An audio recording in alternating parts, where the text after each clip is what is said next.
Selamat pagi saudara-saudara yang terkasih di dalam Tuhan Yesus Kristus.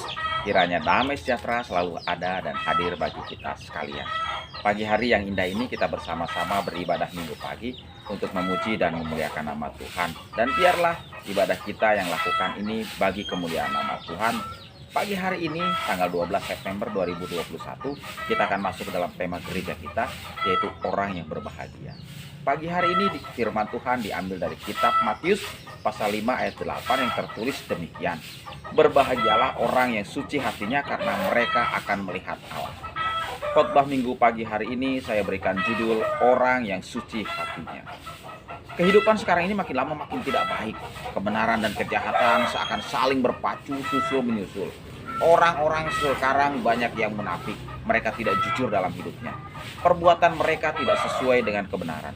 Bukan hanya tindakan, ucapan, pikiran, namun yang sangat parah adalah hatinya sudah tidak suci, tidak kudus, sudah bercacat, bahkan sudah tertutup dan terbungkus dengan dosa.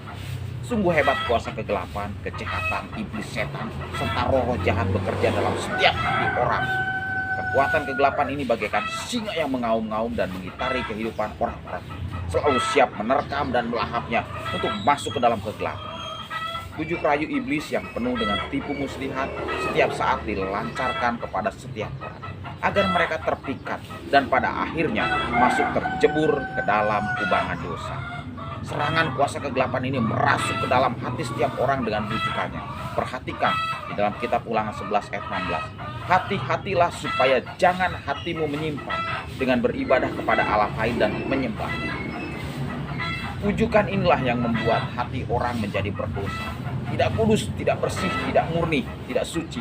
Pujukan inilah yang membuat hati orang menjadi munafik, penuh dosa, dan menjadi gelap. Maka hal yang Tuhan Yesus lakukan untuk membuat hati manusia menjadi suci kembali adalah membebaskannya dari dosa, sehingga karena kasih karunia Tuhan hidupnya diubahkan menjadi baru. Perhatikan di dalam Yehezkiel 36 ayat 20. Kamu akan kuberikan hati yang baru dan roh yang baru di dalam batinmu, dan aku akan menjauhkan dari tubuhmu hati yang keras dan kuberikan kepadamu hati yang taat.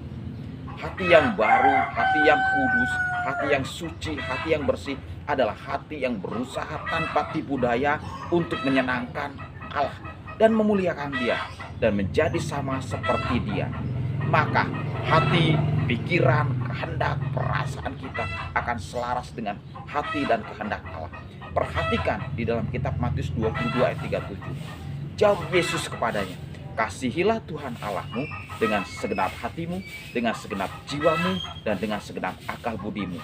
Maka kehidupan kita akan selaras dengan tujuan firman Tuhan yang tertulis di dalam 1 Timotius 1 ayat 5. Tujuan nasihat itu ialah kasih yang timbul dari hati yang suci, dari hati nurani yang murni, dan dari iman yang tulus ikhlas. Maka hasil yang diperoleh oleh orang yang suci hatinya adalah melihat Allah, dan yang berarti kita menjadi anak-anaknya, tinggal bersamanya baik sekarang maupun masa yang akan datang. Perhatikan di dalam kitab Wahyu pasal 22 ayat 4. Dan mereka akan melihat wajahnya dan namanya akan tertulis di dahi mereka. Mereka inilah orang-orang yang suci hatinya. Penerapan firman Tuhan pagi hari ini adalah, mari kita menjaga kesucian hati kita yang telah kita peroleh melalui karya penebusan dan pengampunan dosa oleh Kristus. Dan hidup kita semuanya akan menjadi baru melalui keintiman kita berhubungan erat dengan Tuhan dalam pembacaan firman Tuhan, berdoa, beribadah, dan berbuat kebenaran. Sebagai akhir dari ibadah minggu kita pagi ini, marilah kita berdoa. Bapa yang baik yang kita kenal di dalam Tuhan Yesus Kristus, terima kasih untuk firman-Mu pagi ini yang memberikan pengajaran pada kita. Semua untuk menjadi orang yang suci hatinya, tidak munafik dalam mengikuti Tuhan. Ajar kita terus agar terus menjadi pribadi yang suka merenungkan firman-Mu, berdoa, beribadah, dan melakukan kebenaran. Terlebih lagi agar kita terus setia untuk mewartakan kabar keselamatan, bahwa hanya Tuhan Yesus sajalah yang mampu mengubahkan hidup setiap orang menjadi baru. Dan apabila saat ini ada di antara kita yang mau menerima kemurahan Tuhan untuk disucikan hatinya, diubahkan menjadi hidup yang baru, mari kita sama-sama berdoa. Tuhan Yesus, mari hadir dalam diri saya. jadilah Tuhan dan Juru Selamat hidup saya. Dan mari Roh Kudus bimbing hidup saya supaya semakin hari semakin serupa dengan Kristus. Terima kasih ya Tuhan Yesus atas keselamatan yang telah saya terima saat ini.